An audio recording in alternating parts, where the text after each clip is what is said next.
Hi, everyone, and welcome back to In Between the Lines on D9and10sports.com. D9and10sports.com. If you like sports, this is the place to be. I'm Brian Hagberg, alongside once again Dave Sherman and Andy Close with you. We're going to talk some more high school playoff hoops. We've had some first-round games take place, and we will look at where the brackets stand as of today. We're recording on Tuesday morning, so we'll have some semifinal games tonight to play out, and we'll see who's going to head onto those championship games. Just take a look real quick at the games that have already taken place. We'll start in District 10 with the boys. Class 2A went chalk. Top seeds all advanced. Mercyhurst Prep pulled off the 6-3 upset in 3A, and Warren in 4A avenged a pair of regular season losses in a win at Fairview. Guys, any real surprises there with the way those boys' brackets played out? I'll say this about District 10. They did a fantastic job seeding. If it goes all chalk except for 2 games, and you did a pretty dang good job. I'm an advocate for them doing this in the future. I think seeding by region is archaic, to put it nicely. I think, they see the teams, they know what's going on. I think they did a fantastic job seeding these teams. Anything surprised me? No, not really. I mean, Mercyhurst Northeast to me, Mercyhurst Prep, 6-3 upset, yeah, mildly. But I don't think anyone was shocked by that. Warren Fairview might have surprised a few more people, if only because of the way Fairview beat them during the regular season. And we talked about this last time. Anyone that saw Warren play down the stretch, was that really that big of an upset either? I don't think so. It may have only been an upset to the folks in Fairview. Really, when you think about it. Because, and again, it was 4-5 by seed, but if there were a line on the game, I'm sure it would have been 3, 4, maybe 5 points, not what it would have been in December. Right. So. And then looking back at the girls in the first round, all classes went chalk. All the top seeds advanced. And I feel like, and this is almost carries over to the college level in a lot of the women, the men's tournaments tend to see more upsets than the women's tournaments. Mm-hmm. So is it really any surprise that at the high school level we see the same thing, a couple of upsets for the boys, none so far for the girls?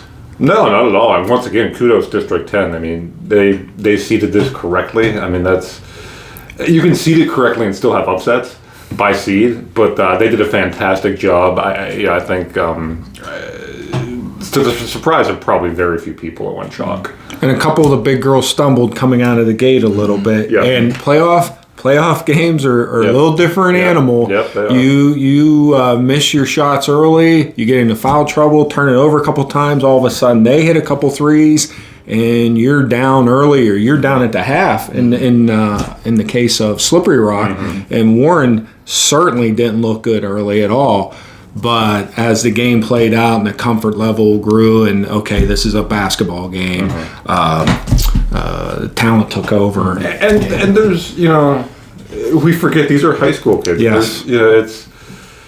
There's pressure in being one of the top seeds and being expected to win. Oh, you're supposed to come out and smoke this team, and then it doesn't happen early. And it's no different than college or the pros. You can get tight, and it builds. Yeah, and it absolutely. builds. But to their credit, top 3, like you said, top 3 seeds in 5A. If anyone was monitoring that, I was down at Slippery Rock on Saturday, and like you said, they trailed at the half, and I was looking at some of those other games. I'm like, oh, Warren's struggling. Oh, Grove City's kind of struggling a little bit. But they, to your point, they picked it up, they relaxed, and they took care of business. And I'll add to that.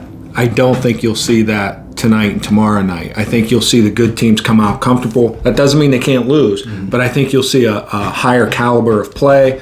Okay, those jitters are out of the way. Mm-hmm. We're moving on. We're into a rhythm again. Players like a rhythm. Mm-hmm. Getting to the playoffs kind of disrupts that. Yep. Now they're back in their comfort zone, and I think you're going to see a lot of high-quality playoff games tonight and tomorrow. I agree. Well, and it was interesting to me. One of the things, Dave, you and I were both at that Warren Franklin game on Saturday, and I had a chance to talk with Warren senior Kelsey Stewart after the game. And one of the things she said is that in the playoffs, this is the first time they're playing home playoff games. Yes. And that, like you said, it changes the rhythm. It just makes things different. There were, the capacity restrictions were eased a little bit, so there are a few more fans in the stands, and all of those things can play a role in how you approach the start of those games. And you know what else can play a role in that? A 2 o'clock tip-off. I was just going to bring that Basketball up. is not meant to be played at 2 o'clock on a Saturday afternoon. And that's something that's, and again, not that we're not making excuses here, but it's just the reality of it. That, they're not used to, none of these teams are used to playing early afternoon games. It's typically in the evening. So did that play a factor? It probably did. Body rhythms? Yeah. The whole bit. And then also last night in District 9, we had our first playoff action. Sheffield traveled to Otto Eldred, and Andy, you were on hand for that game. A big win for the Terrors over the Wolverines. Yeah, what a time to have your best offensive output of the season, Otto Eldred. I mean, you talk about a team that's peaking at the right time. Guys, this team started off 0-7. They've now won 8 in a row. Kudos to them, Coach Steve Bell, that senior class of Sebastian, Mary, and Zaz Bell. They were terrific last night. Gavin Jimerson, game high 22 points. You talk about a team that came out ready to play. Otto Eldred came out ready to play. And kudos to Sheffield, too. Otto Eldred gets up big early. Sheffield cuts it to 4. And then Otto goes on 9-0 run to end the half. And that pretty much gave them all the momentum they needed. And I know it's too early to talk about next year. You mentioned Sheffield. But Coach Copley mentioned in the paper that changing the culture. Yeah. That is so hard to do. I know Coach DeLoof went through that at Youngsville. All the sports lose. The community is accepting losing. For him to be able to break that, I mentioned to him over the weekend, I'd love to see get that one, get to 11-10, and then if you should lose to Elk County, you're at 11-11. But I still think he can point and say 10 wins next year, 14, 15 wins. Yeah, 10 wins, playoff appearance. Certainly a lot to build on there for Sheffield. And again, for Otto, they'll now draw the top seed, Elk County Catholic. As Coach Steve Bell said to me after the game, he's like, "Why not?" He's like, "We know what they are." Sure. He's like, "They're Elk County Catholic. They're the number 1 seed. All the history that goes along with that program." But he's like, "We are playing our best basketball." So he's like, "We're going to go in there ready. We're going to go in there loose, and we're going to see what we can do." And a month ago, his pregame talk would have been different than it is Wednesday night. Sure. Yep. So, and it'll be whatever. Both of them would have been positive and confidence builders, but in this case, it'll be truthful. Yep. We do have a shot. Yeah. And you've got absolutely nothing to lose. If you're Otto, everybody expects Elk County to win that game, so why not just go out and play loose and play your game and see what happens? Hit some shots. Yep. Also in District 9, the KSAC all-conference teams were announced yesterday. Our MVPs for the season, Aslan Pry of Montauk averaged 19.6 points per game, and Chase Bailey of Karn City with even 19 points per game. You can see the full all-conference teams over at D9and10sports.com. And guys, almost 20 points a game from your conference MVPs, well-deserved for both players. Program scoring leader Chase Bailey, Aslan Pry. You talk about the best players, best teams. I don't think a lot of surprise there. Very deserving. Seen them both play. Terrific players. Again, very deserving, and kudos to them. And to get 19 points a game on the board as a high school player, especially in this area, it's not like they're putting up 100, as a team. Unless you've scored 19 a game, you probably underestimate what a great number that is to put on your resume. Yep, absolutely. All right, with that, we are going to take our first commercial break, and when we come back, we're going to go over the playoff brackets in District 10 as they stand today. You are watching In Between the Lines on D9and10sports.com. Hi, Chris Rossetti here from D9and10sports.com. I wanted to take a second to tell you about one of the best restaurants in all of Western Pennsylvania, the Allegheny Grill in Foxburg, PA. With indoor and outdoor dining, you can enjoy prime rib all weekend long, or perhaps it is their full wings served on Thursday wing nights that you're after. From celebrating a special occasion to hanging out with family and friends, the Allegheny Grill in Foxburg is the place to be. As they like to say, you come for the food and you stay for the view. Reserve your table today at AlleghenyGrill.com. And we're back here on In Between the Lines at D9and10sports.com. If you like sports, this is the place to be. And guys, let's turn our attention now to the District 10 girls playoff brackets. The Semifinals are going to get underway tonight in most of the classes. We'll have some championship games later in the week as well. Again, no upsets in the quarterfinals. Do the semis go chalk? Boy, that's a tough question. I don't know which game it'll be, but there's going to be an upset. Somebody's going down. Somebody, a 1 or 2 seed. That is my prediction. A 1 or 2 seed will go down in the semifinals. I don't see West Middlesex, if we're talking 2A girls, I don't see West Middlesex being that. If they're going to go down, I think they go down in the finals. Mm-hmm. So I don't think that'll be tomorrow night, at least in 2A. Right. And again, we touched on it a little bit earlier. All 3 top seeds in Class 5A struggled out of the gate. Is that cause for concern for them going forward, or do you think that was just opening round of the playoffs jitters? Yeah, I don't think so. I think there were a lot of factors that contributed to that. Again, not to make excuses. I mean, these were the best teams in the regular season. They were the best teams for a reason. Talent, coaching, across the board. I'm sure, they're stressing. I was talking to Amber Osborne at Slippery Rock after the game. She said, every team goes through a half like that. Unfortunately, ours happened in the playoffs, but they were able to recover. They went on a 23-0 run in the second half. So they, to your point, to what Dave said earlier, these teams relaxed and started playing their games. Unfortunately, it was the first half that they did that rather than the second. Well, and I spoke with Warren coach Lisa Levan after their game, and she said one of the things about her team is they were almost too hyped up for the game. Just came out and wanted to pour it on right from the get-go. And Franklin, to their credit, came out and played a very controlling possession game. Smart. Didn't allow the Dragons to run. And so she said when they finally got those opportunities, they were so excited to try to put the ball in the hoop that they were kind of overshooting a little bit. Once they calmed down, the shots started falling. Sure. And I think the fact that they have a familiar foe in Harbor Creek, that they play twice a year, epic battles, I think that'll work in their favor come tomorrow night at Warren. And you'll see a little more of a standard game. Is that the word I'm looking for? Out of them, and probably Harbor Creek, because they're much like Otto. They're not going to be afraid of Warren, and they've beaten them over the years. They've beaten they beat them in triple overtime a couple years ago up at Harbor Creek. So that locker room speech would be interesting to hear too. So on both sides, and certainly on the other half of the bracket too, you have Slippery Rock and Grove City, 2 teams very familiar with each other. And like Amber Osborne said, she said, we still have a lot to prove. She's like, we beat them twice during the season, but they beat us for the district title last year. So there's... think that'll be mentioned? I think it might come up. Just a hunch. So it should be, a lot of familiarity in those 5A semifinals. Should be a lot of fun.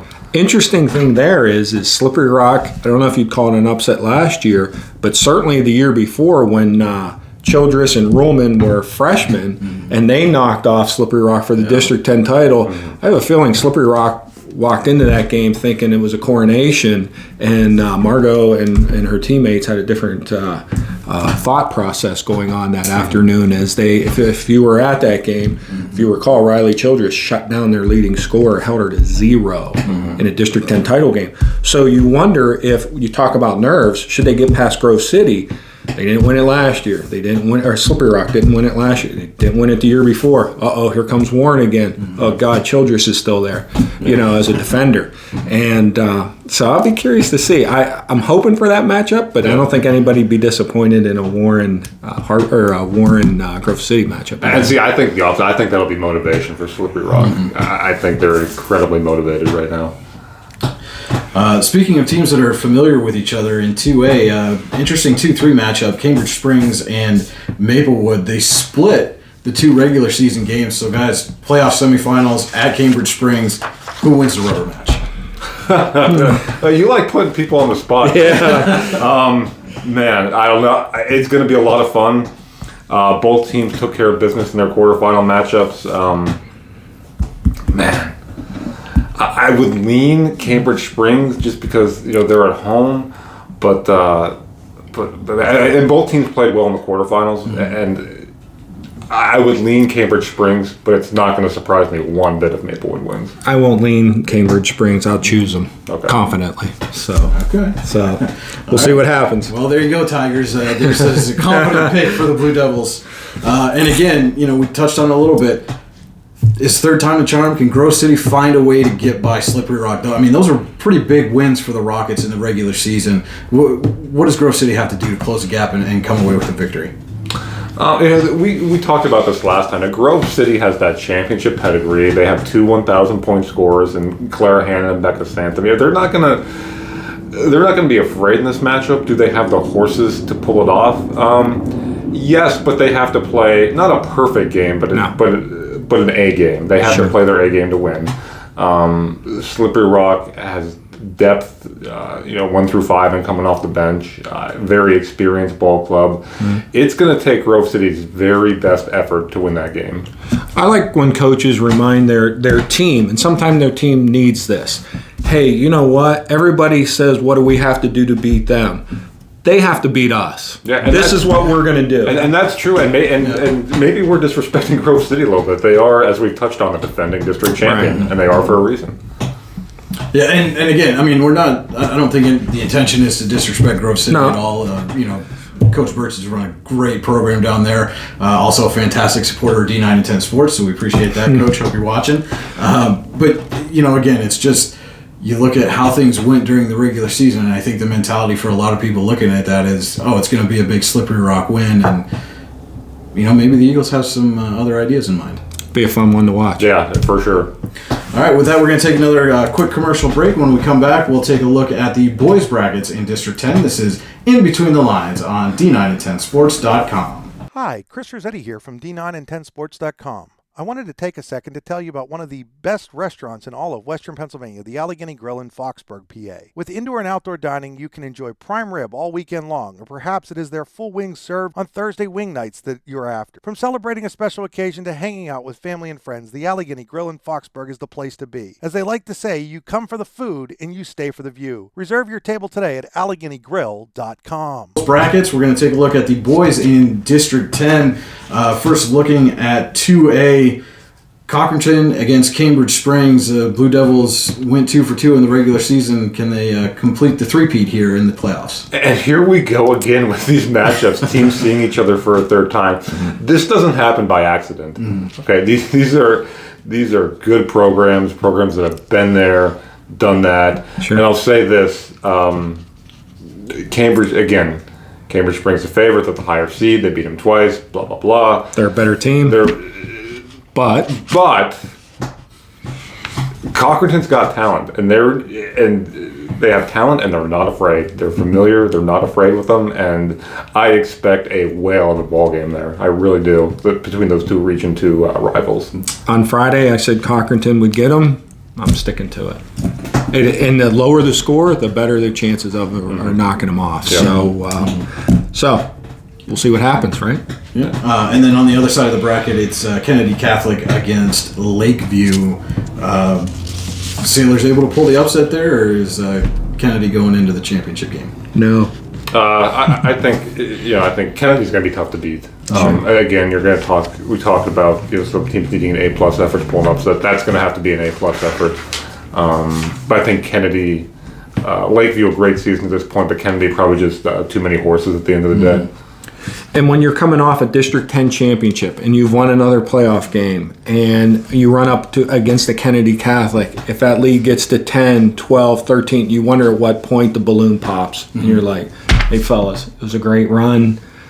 We just don't have the horses. But again, I mean, you talk about a defending champion coming in as an underdog, and they're not going to be intimidated. That's for sure. No, but they will be defeated, unfortunately, for Lakeview. It was a great run. Great run while it lasted. Looking at 3A, we had an upset there in the bottom half of the bracket. Mercyhurst Prep knocks off Northeast. They'll go up against Sharpsville in the semifinals. Can they keep this momentum going? Do we have a little Cinderella run here coming for Prep? Okay. Can I point out to you what Sharpsville's Jackson Doyle did in the quarterfinal game? Yes. He scored 45 points. I'm going to say that again. He scored 45 points. Right. 29 in the second half. I believe 20 in the fourth quarter. And they gave up 47. Yeah. I mean, He's not gonna come out and drop 10. no. You know. I mean, I feel like before we get to that, we just have to talk about how. Yeah. I mean, that's not a regular season game against a vastly inferior team. Right. That's in a playoff game. That's just phenomenal. And he's looking at that clock going, I hope this game never ends because I am feeling it. Yep. Yeah, when you get in a rhythm like that, you don't ever want to stop. And it won't stop against Mercyhurst Prep. I mean, they'll be disciplined enough. You know that program there. They're not going to beat themselves. Right. Sharpsville's going to beat them. So On the other side of the bracket, Franklin had its way with Seneca. They advance. And then Greenville and Girard, very tightly contested ball game. Greenville comes away with the 2-point win. Does that maybe help them going forward, already having had that challenge and knowing they're facing off with the top seed? Mm-hmm. I mean, Girard had a chance to win that game at the end. Missed a shot at the buzzer. Greenville, we've talked about this. They are capable of knocking off anyone on any given night. And the fact that they got pushed to the limit like that in the quarterfinals, to your point, I think it's a very good thing. And again, you talk about a team that's been in a lot of tight games this year. So if that happens again against Franklin, they're gonna know what to do. they're going to feel comfortable. Yeah. And halfway through the third quarter, I bet you this game's within 5 points either way, and they're going to grow more comfortable. And the next thing you know, Franklin's going to say, this shouldn't be happening. What are we doing and here? Franklin, another one of those teams that struggled out of the gate. I believe, I'd have to look. I think they were up 1.5 on Seneca, and then just come out and blew the doors off in the second half. But yeah, sticking along those themes of heavy favorites and top seeds that struggled early and were able to find their footing. Get to 10 by the end of the third, and they'll pull away in the fourth. That's what I see happening. All right, well, we'll take a look at Class 4A now. Mild upset, 5-4, as Warren beat Fairview by 6. And they now draw the top seed in Hickory. And we touched on it earlier in the show and in our previous episode. Warren absolutely playing its best basketball of the season right now. Is it going to be enough against the Hornets? Could be. Could be. Way to go out on a limb. I'll say this. That was an upset by seed, and that was not an accident against Fairview. Fairview didn't play bad in that game. Warren just played a little better. I agree. Can I tell you what Hickory's going to do differently than what Fairview did? Yeah. They are not going to leave Ordway to get open looks like Fairview did. And if Fairview didn't burn the tape on those first 2 games like I suggested last Friday, shame on them, because they needed to watch the last 6, 7, 8 games of Warren and go, okay, this is who we're playing now. Yeah. And to steal Coach Burdine's line, don't leave the corner. Don't leave your man. Yeah. As Nyquist breaks them down, and he will break down his defender, Hickory, I don't care how good they are, you can't leave the shooters open. Ben. Ben's going to get his 18. What you got to do is make sure Ordway doesn't kill you. And early on, he killed them up there. Yeah, you want to talk about one. We have a lot of great shooters in District 10. Parker Ordway's a 47% three-point shooter. That's phenomenal. And it's quick and it's accurate. So, as I said, I don't care if Nyquist goes down the lane and tomahawks one on one of their big guys. Don't leave the shooters. It's 2 points. Those 3 points are momentum, and they're contagious. And, we saw Warren put up 18 threes against Corey. They're not going to put up 18 tonight, but if they start hitting 5, 6, 7, 8, Hickory could be in trouble.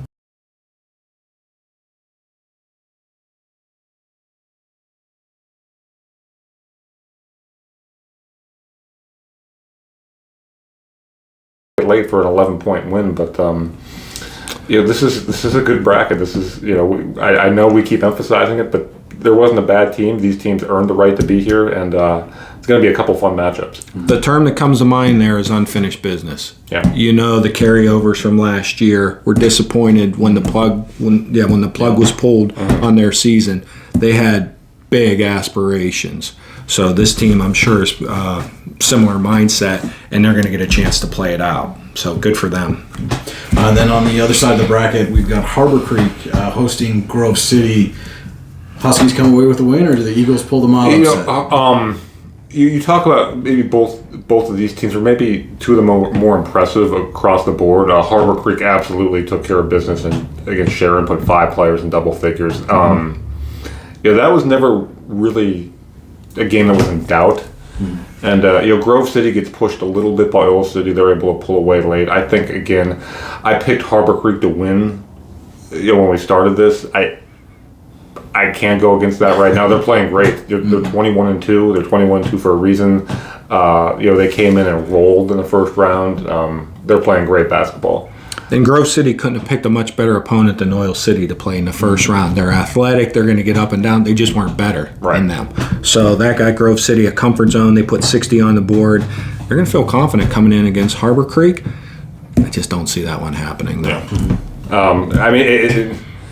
Let me put this. It wouldn't shock me, but I don't. I think Harbor Creek's the team to beat. I really do. Agree. All right. Well, guys, thanks very much for all this input. Chance to go back over the brackets and kind of see where we stood. If you want to compare, go back to our previous episode and see how we did in comparison. We'll put the link right up in the feed here, so you can hit it and check that out. And we do want to thank everybody who did go and watch our previous episode. You gave us some great feedback, and so we do definitely appreciate all of that. Don't forget, we do want to hear from you. What topics do you want us to see, or do you want us to discuss in future episodes? Let us know in the comments. Be sure to like and subscribe so that you get not only In Between the Lines, but player interviews, highlights, features, everything. We've got it all here on D9and10sports.com. If you like sports, this is the place to be. For Andy Close and Dave Sherman, this is Brian Hagberg saying thank you for watching and have a great day, everybody.